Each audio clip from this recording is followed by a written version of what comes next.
হৰিনামৰ ধ্বনিৰে মুখৰিত হৈ পৰিছে অসমৰ সত্ৰ আৰু নামঘৰসমূহ।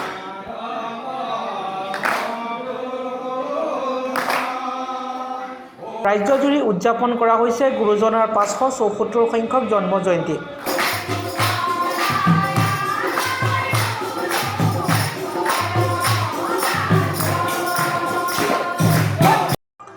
এই দৃশ্য হৈছে লখিমপুৰ জিলাৰ বিহপুৰীয়া সমষ্টি ২ নং বিহলঙনি গাঁৱৰ।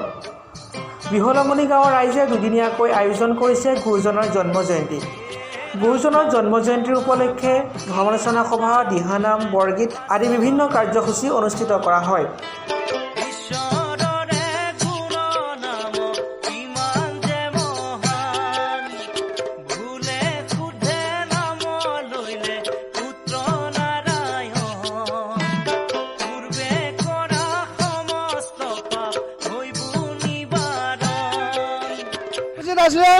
আজি প্ৰথম দিনৰ কাৰ্যসূচী ইতিমধ্যে কালি হৈ গৈছে। আমাৰ দ্বিতীয় দিনৰ যি কাৰ্যসূচী, দ্বিতীয় দিনৰ কাৰ্যসূচীত আছে আমাৰ ভাগৱত ভ্ৰমণৰ কাৰ্যসূচী আছে আৰু ১ বজাৰ লগে লগে ঠিক আমাৰ ধৰ্ম আলোচনী সভা হ'ব। সেই ধৰ্ম আলোচনী সভাত আমাৰ মুখ্য অতিথি হিচাপে যোগদান কৰিব আমাৰ পূব দিক্ৰম কলেজৰ প্ৰবক্তা শ্ৰী পুৰেন্দ্ৰ সোণোৱালদেৱ আৰু আমাৰ শংকৰ সংঘৰ প্ৰচাৰৰ এজন বক্তাই আহি আমাৰ সমস্ত ৰাইজক উৎফুল্লিত কৰিব বুলি সমস্ত হৈ আমি আশীৰ্বাদ বিচাৰিছোঁ। আৰু দুদিনীয়াকৈ আমাৰ ভাওনা উদযাপন কৰা হৈছে। এই ভাওনা তৰফৰ পৰাও আমি সমস্ত ৰাইজলৈ আশীৰ্বাদ যাচিলোঁ। কৃষ্ণ।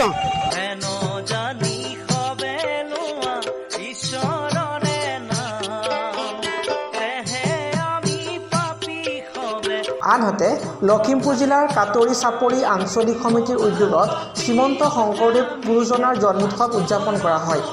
জন্মোৎসৱৰ লগত সংগতি ৰাখি আজি পবিত্ৰ ভাগৱত ভ্ৰমণ কাৰ্যসূচী অনুষ্ঠিত হয়।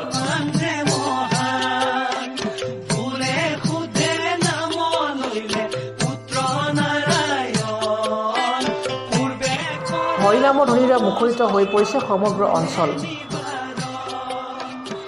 নমস্কাৰ, আমি কাটৰি চাপৰি আঞ্চলিক জন্মোৎসৱ উদযাপন সমিতিৰ সৌজন্যত আমাৰ কাটৰি চাপৰিত দুদিনীয়া বৰ্ণাঢ্য কাৰ্যসূচীৰে আমি শ্ৰীমন্ত শংকৰদেৱৰ জন্মোৎসৱ ভাগি ২০২২ বৰ্ষৰ আমি আমাৰ এই কাটৰি চাপৰিৰ অন্তৰ্গত পৰবালি গাঁৱৰ হৰি মন্দিৰত আমি অনুষ্ঠিত কৰিছোঁ। যোৱাকালি বতৰ সাংঘাতিক বেয়া আছিল যদিও যথেষ্ট লোকৰ সমাগমেৰে আমাৰ অনুষ্ঠানটি সফলভাৱে সমাপন হয়। বিভিন্ন ধৰণৰ প্ৰতিযোগিতা কালি আছিল। আমাৰ বিশেষকৈ কৃষ্টি শিক্ষা বিভাগত বৰগীত, সত্ৰীয়া নৃত্য, দিহানাম, বিভিন্ন ঠাইৰ পৰা বিভিন্ন প্ৰতিযোগীয়ে ইয়াত অংশগ্ৰহণ কৰিছে। সাংঘাতিক বেয়া বতৰ তথাপিও যথেষ্ট প্ৰতিযোগী পাইছোঁ। আৰু দ্বিতীয়তে আমাৰ যিটো সাহিত্য বিভাগ আছিলে, সাহিত্য বিভাগতো যথেষ্ট প্ৰতিযোগী অংশগ্ৰহণ কৰিছে। গতিকে বৰ সুন্দৰ, আমি যিসকল বিচাৰকে ইয়াত বিচাৰ কৰি তেখেতসকলৰ মন্তব্যৰ পৰা আমি গম পাইছোঁ যে বৰ অতি উন্নত মানৰ প্ৰতিযোগিতা কালি অনুষ্ঠিত হৈছে। গতিকে আমি সকলোকে আন্তৰিক ধন্যবাদ জ্ঞাপন কৰিছোঁ আমাৰ উদযাপন সমিতিৰ তৰফৰ পৰা। আৰু আজি দ্বিতীয় দিনা আমাৰ মূল সভাত আমি বিশিষ্ট ব্যক্তি আমন্ত্ৰণ কৰি আনিছোঁ, নিৰ্দিষ্ট বক্তা আমন্ত্ৰিত অতিথি হিচাপে।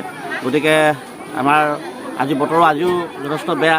ইতিমধ্যে আমাৰ ভাগৱত ভ্ৰমণ অনুষ্ঠান আছিলে। ভাগৱত ভ্ৰমণ অনুষ্ঠান খন্তেক সময়ৰ আগতে আমাৰ ইয়াত সমাপন হৈছে। ইতিমধ্যে আহি আমাৰ নামঘৰত ভাগৱত পদাৰ্পণ কৰিছে। ব্যুৰ' ৰিপৰ্টৰ সহযোগত news desk report ACNL digital.